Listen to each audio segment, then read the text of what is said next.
Bonjour à tous. Aujourd'hui, je vous propose une petite fiche de lecture sur le livre jaune numéro 5, Les sociétés secrètes et leur pouvoir au XXe siècle. C'est par des guerres et des troubles qu'on peut pousser un peuple à accepter et même à souhaiter que naissent des institutions auxquelles il n'aurait jamais spontanément consenti. Par exemple, l'OTAN, l'ONU. Voilà le chemin suivi par les Illuminati, qui veulent dominer le monde, provoquer autant que possible la discorde parmi les hommes et les nations sur Terre. Les hommes, empêtrés longtemps dans des guerres, finiront par en avoir assez de combattre et en viendront à implorer un gouvernement mondial. C'est alors que le plan devient évident. On exigera de l'instance bienveillante de mettre fin au conflit. Et qui joue ce rôle sur notre planète ? L'ONU. Les Illuminati dont nous parlons ne sont pas n'importe qui. Ils sont les hommes les plus riches au monde. Ils n'apparaissent ni à la télévision ou dans d'autres systèmes médiatiques, puisqu'ils possèdent et contrôlent seulement ces médias, mais aussi tous les services d'information. La plus grande partie du peuple ne connaît pas leur nom.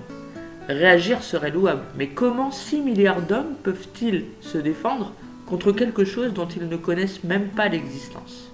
On dit que le but de la franc-maçonnerie est la transformation intérieure de l'homme grâce à un travail spirituel qui vise la perfection dans le respect de Dieu. Les francs-maçons appartiennent à diverses religions, d'où le nom qu'ils donnent à Dieu de grand architecte de l'univers.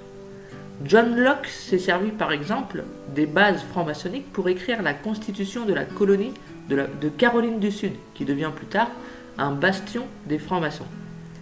La déclaration d'indépendance a été rédigée et signée presque exclusivement par des francs-maçons. George Washington et la plupart de ses généraux étaient des francs-maçons. C'est un fait que les États-Unis aujourd'hui n'existeraient pas sans la présence active des francs-maçons. Les riches rabbins juifs, qui étaient les dirigeants politiques et religieux du peuple juif anéanti, ont uni leurs forces dans un groupe connu sous le nom de Sages de Sion. En 1773, Mayer Amschel Rothschild aurait rencontré en secret dans la maison des Rothschild, rue Juive à Francfort, 12 bailleurs de fonds juifs aisés et influents, en fait les Sages de Sion, pour mettre à l'étude un projet qui contrôlerait toute la fortune mondiale. Ces bailleurs de fonds auraient souligné entre autres le fait que la fondation de la Banque d'Angleterre avait permis d'exercer une influence considérable sur la fortune anglaise. Ils ont déclaré aussi qu'il serait nécessaire que cette banque exerce un contrôle absolu afin qu'il puisse créer les bases qui permettraient de contrôler la fortune mondiale. Ce plan aurait été finalement connu sous le nom des protocoles des Sages de Sion. Qu'est-ce que le protocole des Sages de Sion ? Le contrôle de l'argent, le contrôle de la presse, l'extension du pouvoir, le contrôle de la foi, le moyen d'amener la confusion dans les esprits, l'aspiration au luxe, la politique utilisée comme instrument. Les élections seront pour eux un moyen d'accéder au trône du monde tout en faisant croire aux modestes citoyens qu'ils contribuent à façonner l'État par sa participation à des réunions et par son adhésion à des associations. Dans le même temps, ils réduiront à néant l'impact de la famille et de son pouvoir éducatif.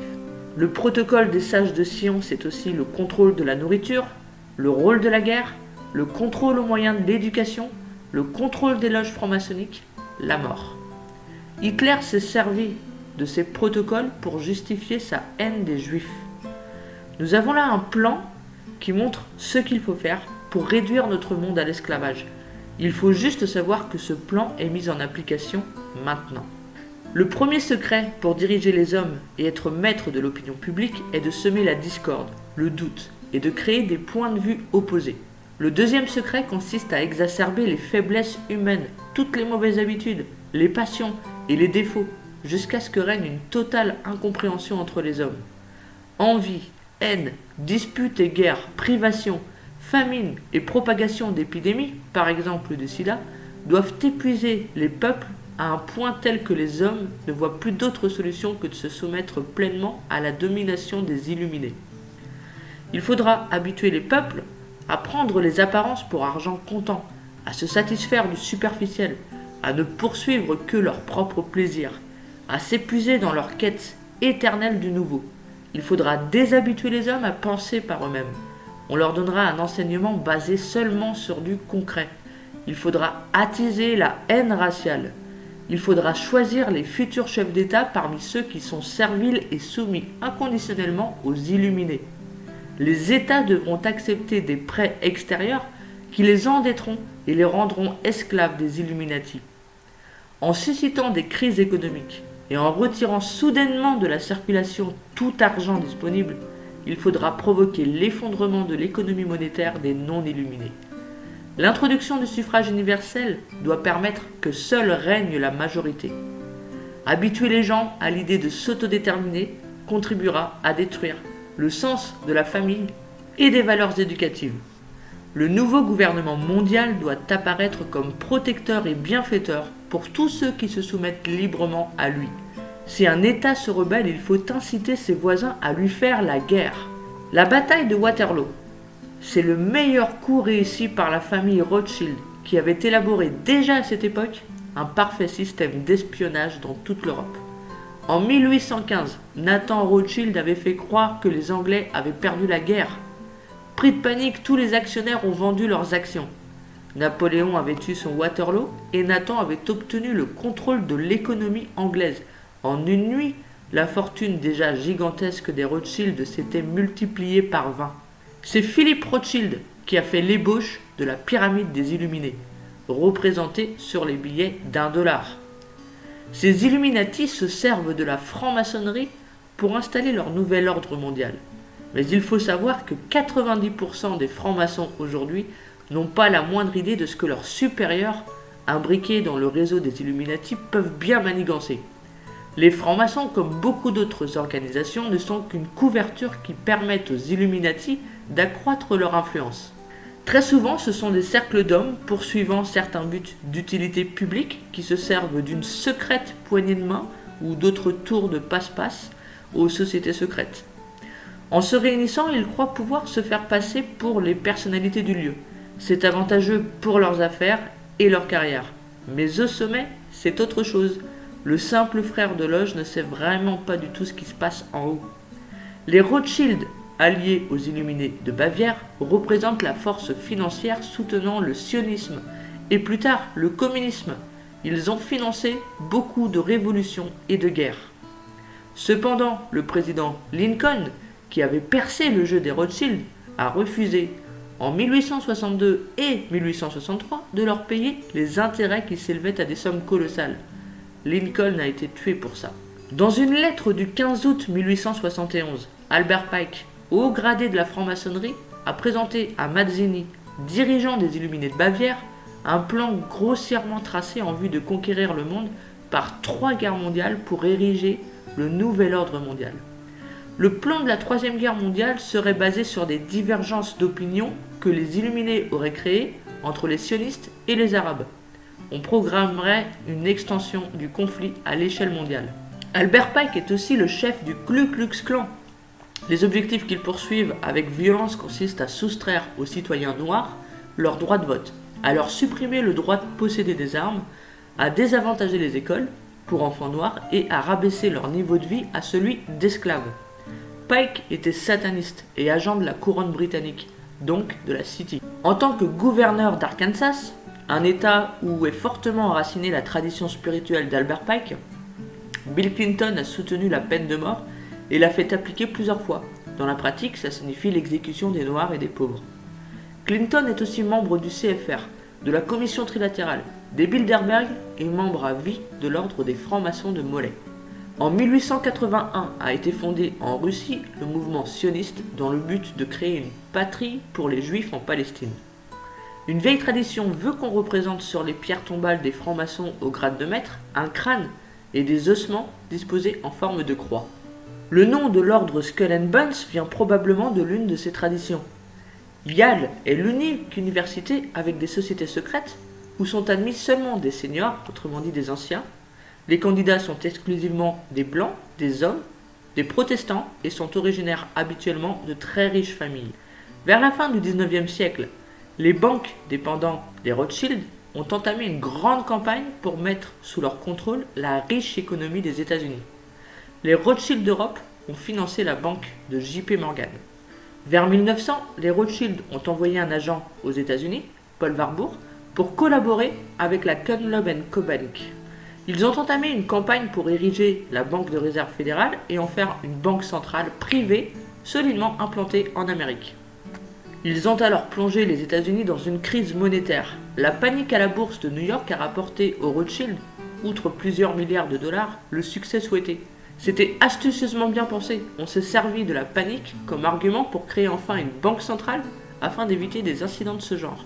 La version définitive de l'accord introduisant la réserve fédérale, la Banque centrale privée d'Amérique, a vu le jour dans une propriété de J.P. Morgan. La création de la réserve fédérale en 1913 a permis alors aux banquiers internationaux de consolider leur puissance financière aux États-Unis. Paul Warburg est devenu le premier président de la New York Federal Reserve Bank.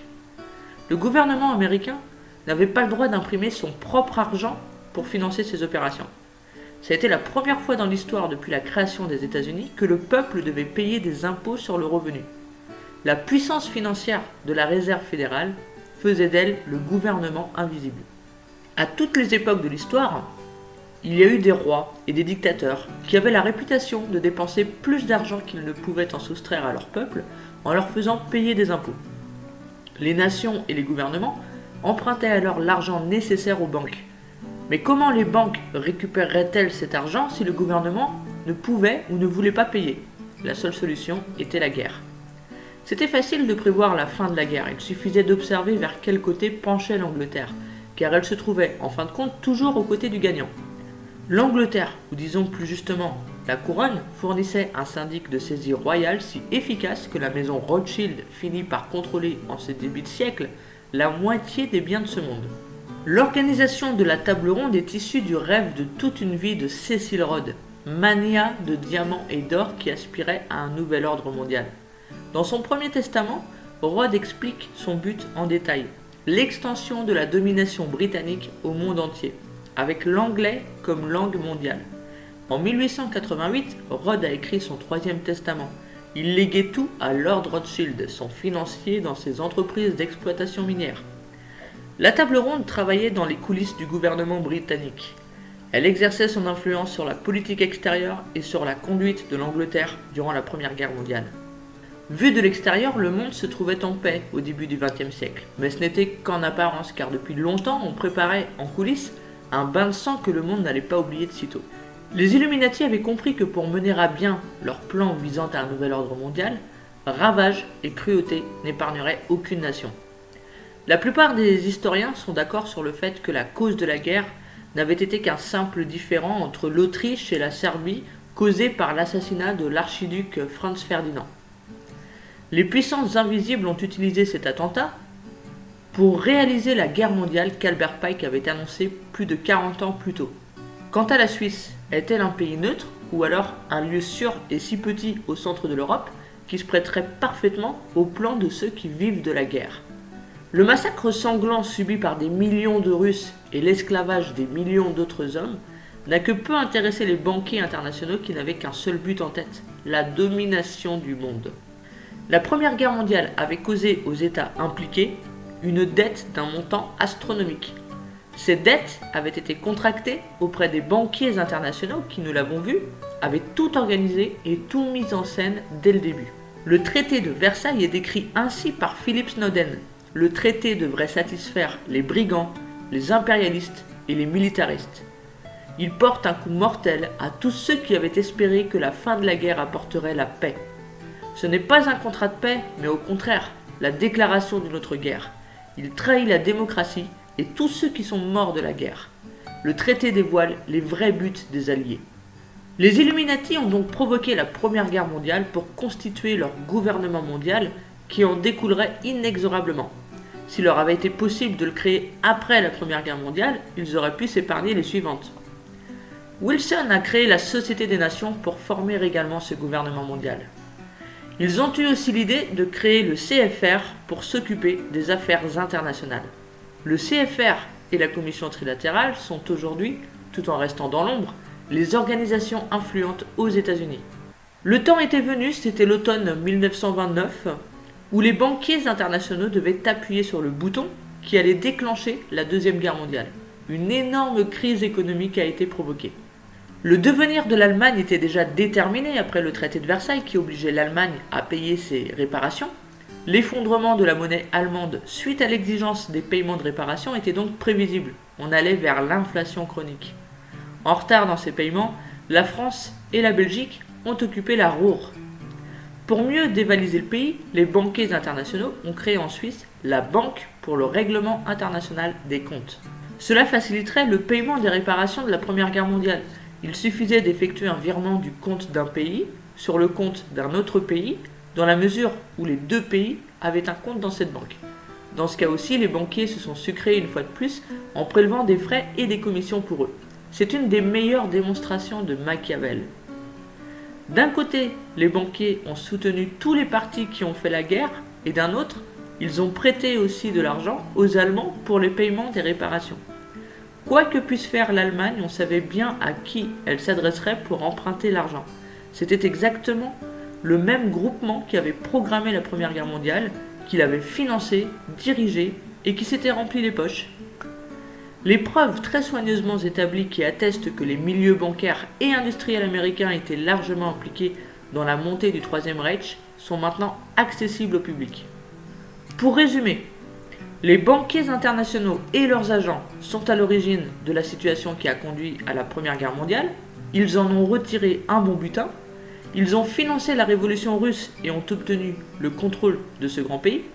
Ils ont manipulé les événements dans l'Europe d'après-guerre de façon à provoquer une situation qui les a amenés financièrement parlant au 7e siècle. Ils ont utilisé des fonds américains qui leur ont permis d'empocher d'énormes commissions pour équiper l'industrie allemande d'installations techniques de pointe et l'ont amené largement à la seconde place au rang mondial. Ces vautours sans scrupules qui détenaient les monopoles ont manipulé et utilisé les Allemands. Ils les ont tant et si bien exploités qu'ils auraient mérité la haine à tout jamais. Pendant qu'ils mettaient sur pied l'industrie allemande, tout en luttant dans le même temps contre le peuple allemand, ils allaient permettre à un homme fort d'entrer sur la scène politique. Celui-ci gagnerait les masses à sa cause en leur promettant de les libérer des rapaces financiers internationaux. L'Allemagne des années 30 était une bombe à retardement fabriquée par les banquiers internationaux. Elle était dans l'attente d'une personne telle qu'Hitler qui allait entrer en scène et prendre le pouvoir. On ne raconte pas dans les livres scolaires de qui Hitler tient son idéologie. On ne leur dit pas qui l'avait placé dans cette position, et surtout par qui il était financé. Pourquoi Hitler s'était-il attaqué précisément aux Juifs? Car le peuple juif, missionné par le Dieu Yahvé de l'Ancien Testament, était la cause des guerres et des discordes sur terre. Les gens de Thulé savaient pertinemment ce qu'il en était des systèmes bancaires juifs, c'est-à-dire des Rothschild et compagnie, ainsi que des protocoles des sages de Sion. Ce qu'est devenu Hitler a suscité beaucoup de mythes. D'après les dires, Hitler s'est enfui en Amérique du Sud avec l'aide de la 99e loge. Un journal allemand à grand tirage a publié le 5 mars 1979 que l'on avait trouvé l'avion d'Hitler dans la jungle en Amérique du Sud. Qu'Hitler soit mort ou non à cette époque-là, depuis lors, en tout cas, c'est certain. La fondation Rockefeller a distribué en 1946 139 000 $ pour qu'on présente au public une version officielle de la Deuxième Guerre mondiale qui dissimule toute l'aide des banquiers américains pour l'édification du régime nazi et qui passe aussi sous silence l'idéologie mystique et occulte de ce régime. Un des principaux donateurs était la Standard Oil Corporation de Rockefeller. Cependant, petit à petit, la lumière se fait jour et elle nous dévoile une image plus claire de ce qui s'est réellement passé. Ce que nous avons de cette guerre, ce sont des données historiques. Qui a fait quoi, quand, où, avec qui. Mais ceux qui tirent en fait les ficelles ne sont jamais mentionnés. La majorité des Américains ne voulaient pas être mêlés à quelque guerre que ce soit, mais les Illuminati étaient d'un avis opposé. Le président Franklin Delano Roosevelt, le 32e président, était grand maître des francs-maçons, membre du CFR. Il avait des liens avec le comité des 300. Les Illuminati, comme nous pouvons le remarquer, avaient placé leur homme. Le président Roosevelt avait incité les Japonais à entrer en guerre en leur posant un ultimatum de guerre le 26 novembre 1941. Les Japonais n'avaient pas d'autre possibilité que de déclarer la guerre, alors qu'ils avaient tout fait pour l'éviter. Du point de vue humain, ce fut un désastre sans circonstances atténuantes. du point de vue des Illuminati, ce fut un succès sans conteste. Elle a préparé aussi la voie pour la création de l'ONU en 1945, dont le siège principal se trouvait sur un terrain donné par Rockefeller à New York. Parmi les fondateurs de l'ONU, 47 au moins faisaient partie du CFR. L'ONU est la plus grande loge franc-maçonnique, tout comme le grand sceau sur les billets d'$1 américain. La guerre a ouvert la voie pour la fondation de l'État d'Israël, comme cela devait être programmé depuis 1871. Les plaies se cicatrisaient lentement en Europe, et l'attention du monde se tourna vers le Proche-Orient, où les sionistes étaient en train d'établir l'État d'Israël en Palestine. Quand les Arabes ont fait couler de plus en plus de sang en s'attaquant aux Anglais en Palestine, on a fait appel à l'ONU qui a décidé le 29 novembre 1947 le partage de la Palestine en 2 États indépendants, l'un arabe, l'autre juif. Ce principe du partage d'un État pour gouverner nous est bien connu du temps de Rome. Divide et impera, diviser pour mieux régner. La déclaration d'indépendance d'Israël le 14 mai 1948 a causé de nombreux désordres.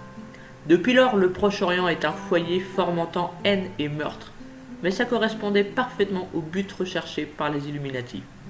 Nous savons que le jeune président, Kennedy, se préparait à choisir sa propre orientation concernant des questions d'une grande importance stratégique, ce qui l'opposait fortement aux puissants intérêts politiques et financiers de l'establishment. Il n'était pas un bon partenaire, et l'une des causes de son assassinat a été qu'il a renvoyé peu après sa prise de fonction en 1961 le chef tout-puissant de la CIA, Allen Dulles. Kennedy aurait été ô combien l'homme qu'il fallait pour défendre les droits du peuple. Après avoir été élu président et avoir été informé des ovnis récupérés et des projets secrets qui incluaient l'étude des survivants, il voulait rendre ces informations publiques et il a été assassiné le 22 novembre 1963 à Dallas. Le service secret du Vatican était depuis toujours l'ordre des jésuites à qui on doit d'innombrables têtes décapitées chez les protestants et francs-maçons en Angleterre au XVIe et XVIIe siècle. Le Vatican est probablement la plus riche organisation du monde. Une grande partie de son capital se trouve dans les banques Rothschild. Le pape Jean-Paul II aurait travaillé pendant la Deuxième Guerre en Allemagne pour I.G. Farben à la production du gaz pour les chambres à gaz des camps de concentration. À la fin de la guerre, de peur d'être exécuté pour avoir collaboré à des crimes de guerre, il se serait enfui en Pologne sous la protection de l'Église catholique. Le pape connaît intimement le langage secret franc-maçonnique, la poignée de main des francs-maçons, une pression de main particulière qui permet aux initiés de se reconnaître entre eux. Le 18 avril 1993, le pape a reçu toute la commission trilatérale, c'est-à-dire environ 200 personnes pour une audience. Cette organisation secrète a été fondée en juin 1973 par David Rockefeller et Zbigniew Brzezinski, puisque les organisations établies comme l'ONU ou d'autres mettaient trop de temps à instaurer le gouvernement mondial. La commission trilatérale, organisation élitaire, a pour but de réunir en un seul groupement les géants les plus éminents de l'industrie et de l'économie, donc des nations trilatérales, des États-Unis, du Japon et de l'Europe de l'Ouest, pour créer de force et une fois pour toutes le nouvel ordre mondial. Vous pouvez bien imaginer que le pape Jean-Paul II n'a pas invité tous ces gens pour une tasse de thé. De nouvelles instances mondiales telles que le FMI, la Banque mondiale et la Banque de colonisation internationale ont été créées pour étendre la suprématie de l'économie de la planète entière. Actuellement, le FMI cherche, sur l'ordre des banquiers internationaux, des moyens pour contrôler toute l'économie mondiale. Le plus important pour eux était de ne pas éduquer les hommes à penser, à se servir de leur discernement et à agir de manière autonome. En 1946, la Rockefeller Foundation avait investi 139 000 $ pour donner une version officielle de la Deuxième Guerre mondiale qui, en fait, dissimulait que le régime nazi avait été entièrement édifié par les banquiers des États-Unis.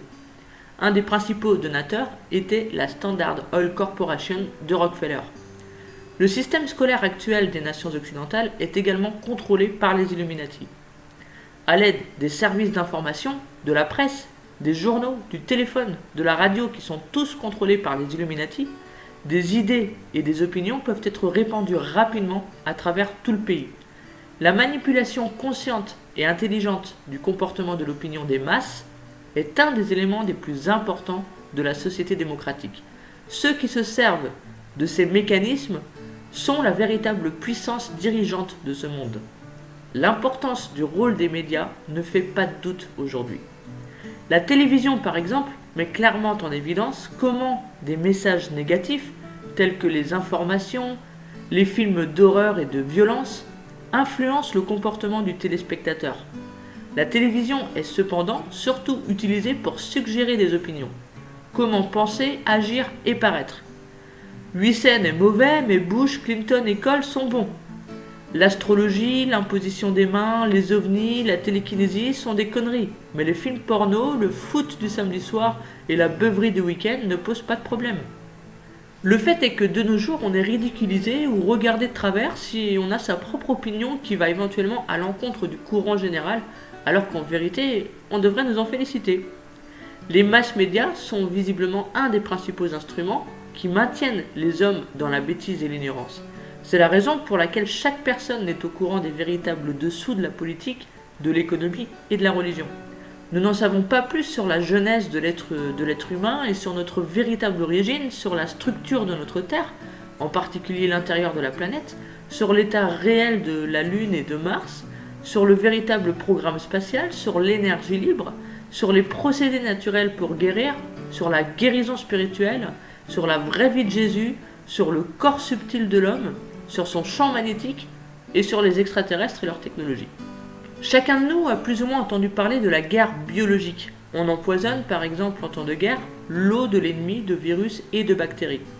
En 1950, un bateau de la US Navy a pulvérisé 6 jours d'affilée des nuages de bactéries, connus sous le nom de bactéries Serratia, au-dessus de la ville de San Francisco en vue de tester la capacité d'attaque et de défense des États-Unis au moyen de leurs armes biologiques. Il est connu que les bactéries Serratia provoquent une sorte de pneumonie qui peut s'avérer mortelle.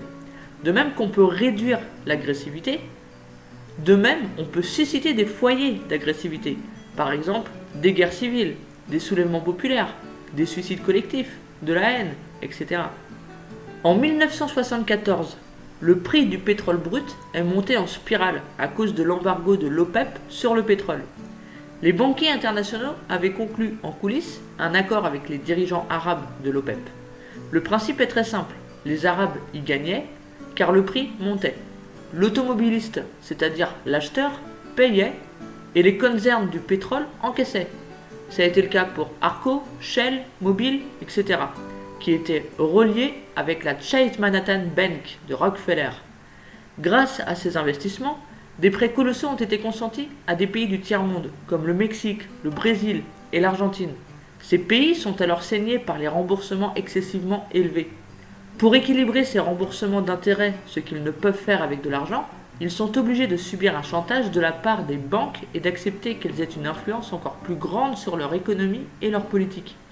Les dirigeants sont donc contraints de se plier aux exigences des banquiers internationaux, sinon ils se verront remplacés par d'autres pions. Le temps était venu et d'après la lettre d'Albert Pike, c'était la phase finale de déclencher la troisième et dernière guerre. Pour cela, il fallait susciter un foyer de crise au Proche-Orient. C'est pourquoi on a voulu tendre un piège à Saddam Hussein. Il devait fournir à l'Angleterre et aux États-Unis le prétexte pour une intervention militaire, soi-disant pour assurer l'approvisionnement du monde en pétrole. En juillet 1990, ça a été l'escalade de disputes entre le Koweït et l'Irak. Les 6 mois suivants, on a pu assister à une pièce de théâtre bien mise en scène.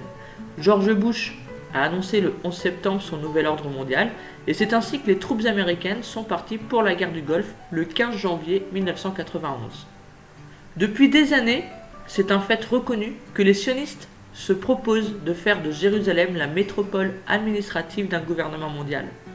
Pike dit que cette troisième guerre mondiale éclatera au Proche-Orient à cause de l'inimitié entre les Arabes et les Israéliens et qu'elle se terminera par l'instauration d'une dictature mondiale.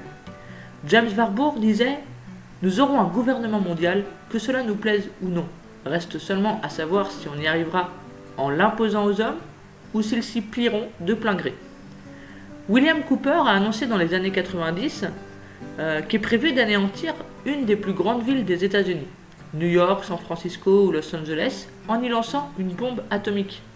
On en rendrait responsable des extrémistes du Proche-Orient en crise pour pouvoir justifier le déclenchement de la Troisième Guerre mondiale. La bombe qui a éclaté dans le World Trade Center n'aurait pas été un test pour voir la réaction du public? Le flot de demandeurs d'asile arrivant en Allemagne et partout en Europe a été programmé intentionnellement et fait partie du grand plan de l'élite qui veut ériger le nouvel ordre mondial. Il sert à attiser la xénophobie dans ces pays, qui a occasionné la montée des partis de droite et la multiplication des actes de violence commis par les milieux de la droite envers les demandeurs d'asile. Le mouvement antifasciste et le mouvement néo-nazi rassemblent chacun environ 6000 militants qui sèment la violence. Tous deux sont les instruments d'une stratégie de tension qui vise à miner la paix intérieure et extérieure de l'Allemagne. Ainsi que vous le voyez, les Illuminati ont de nouveau, selon la méthode de Machiavel qui a fait ses preuves, financé les deux camps, ce qui fait qu'ils les contrôlent.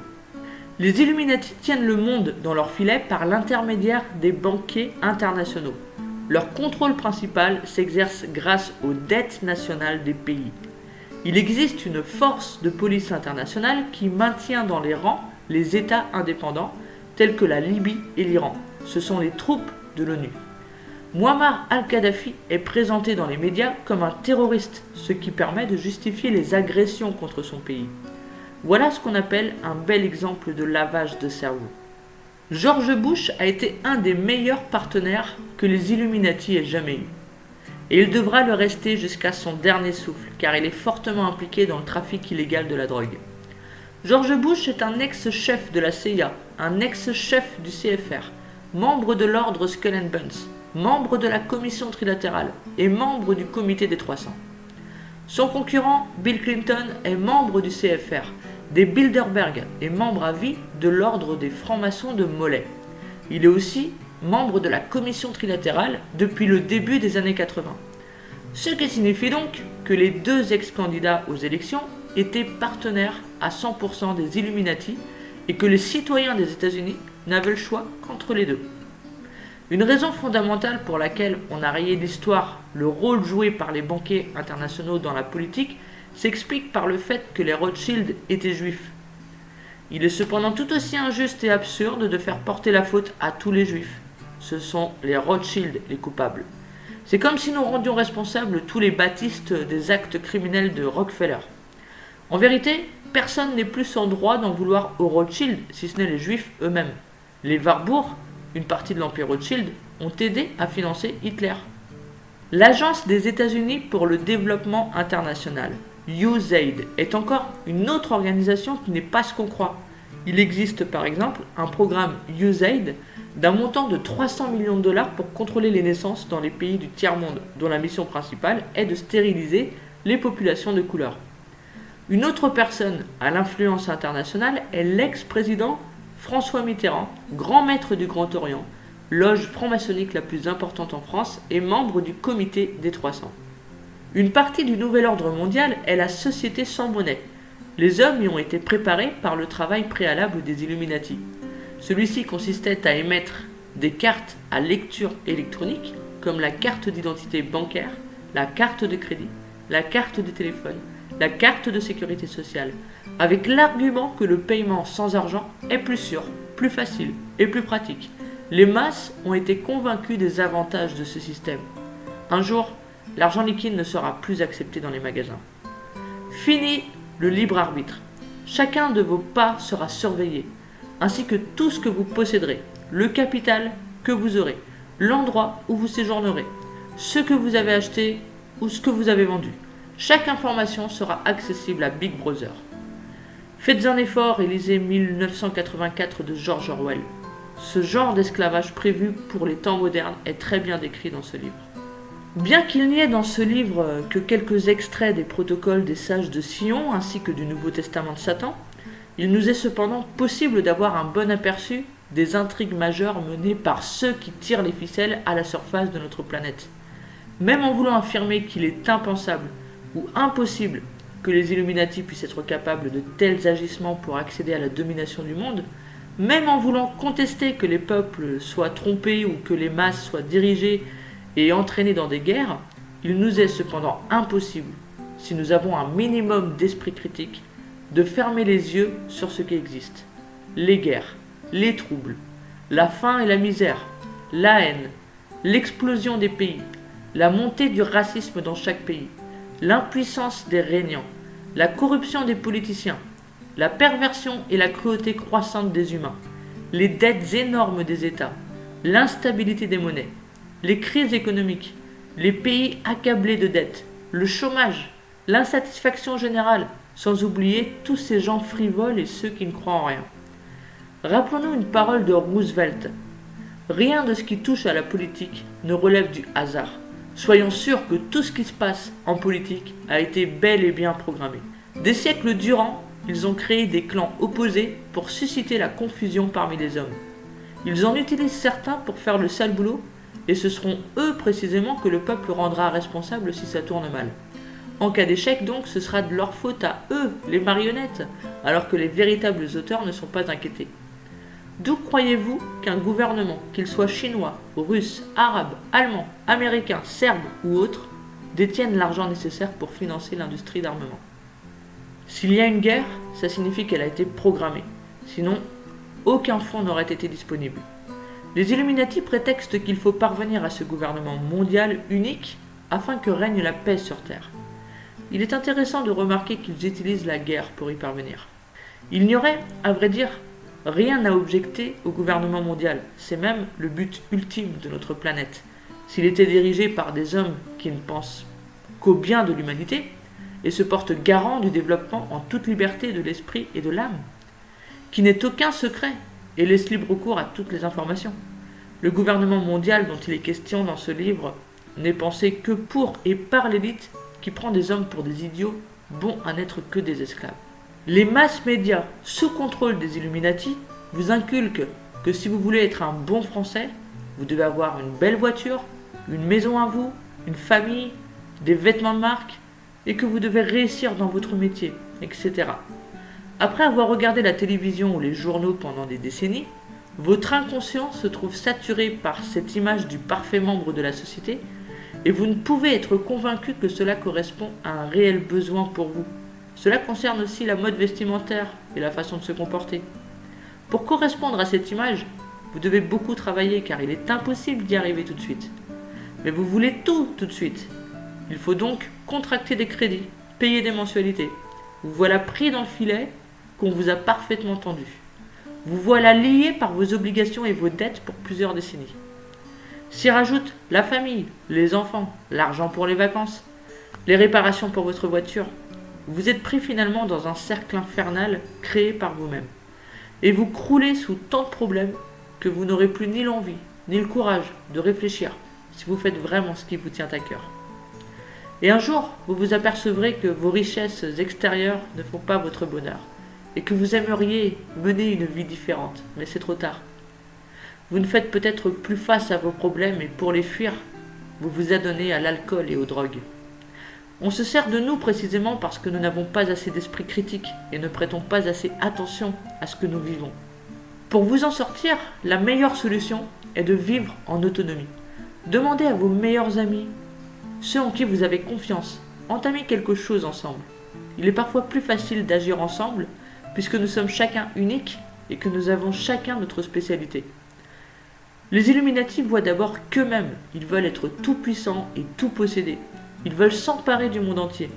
Leur ego s'est démesurément développé. Vous pouvez donc être sûr qu'à ce jeu, des tout-puissants, ils y jouent entre eux comme avec les peuples. Chacun veut être le meilleur, le plus riche et le plus puissant. Je doute que ces êtres-là aient un sommeil paisible, qu'ils connaissent le bonheur et la plénitude. Les Illuminati ne sont eux aussi qu'un révélateur, une pierre sur notre chemin, puisqu'il y a toujours eu les Illuminati, ou du moins des personnes qui ont agi selon des principes similaires. Êtes-vous conscient qu'aujourd'hui, la majeure partie des hommes joueraient le même jeu si on leur conférait le même pouvoir et la même richesse? Si on se fie à ce qu'ils sont, eux aussi vendraient l'humanité pour satisfaire les besoins démentiels de leur ego. Ce qui se passe à grande échelle est identique à ce qui se passe à petite échelle. Il est question ici de contrôle et de puissance. Les Illuminati veulent contrôler notre planète, de même que le président veut contrôler son pays, le maire sa commune, le pape l'église, le curé ses ouailles, Le patron son entreprise, le père sa famille, la mère son ménage et l'enfant son chien. Le danger réel dans ce monde, ce ne sont pas les Illuminati finalement, ou certains tyrans, c'est l'ignorance des hommes. S'ils n'étaient pas aussi ignorants, s'ils ne se laissaient pas faire aussi mollement, s'ils ne manquaient pas de sens critique, absolument personne ne pourrait se servir d'eux. Celui qui sait ne peut être manipulé précisément parce qu'il sait. C'est pourquoi on dit trouver la vérité et la vérité vous affranchira. Examinez votre propre vie. Si vous vous penchez sur les situations qui vous ont été les plus difficiles et les plus désagréables jusqu'à ce jour, divorce, maladie, décès d'un proche, vous reconnaîtrez que ce sont ces moments-là qui ont été les plus riches d'enseignements. Certes, c'était désagréable, voire même douloureux. Et vous en avez tiré un enseignement, une force, vous avez mûri. Les problèmes qui se posent à nous, d'environnement, de chômage, de haine raciale, de guerre et de famine, nous font sortir de notre torpeur, nous obligent à passer à l'action, à trouver des solutions. Plus les temps sont durs avec leurs problèmes, plus nous acquérons d'expérience et plus vite nous évoluons. Je vous remercie de m'avoir écouté et je vous dis à bientôt pour une autre fiche de lecture.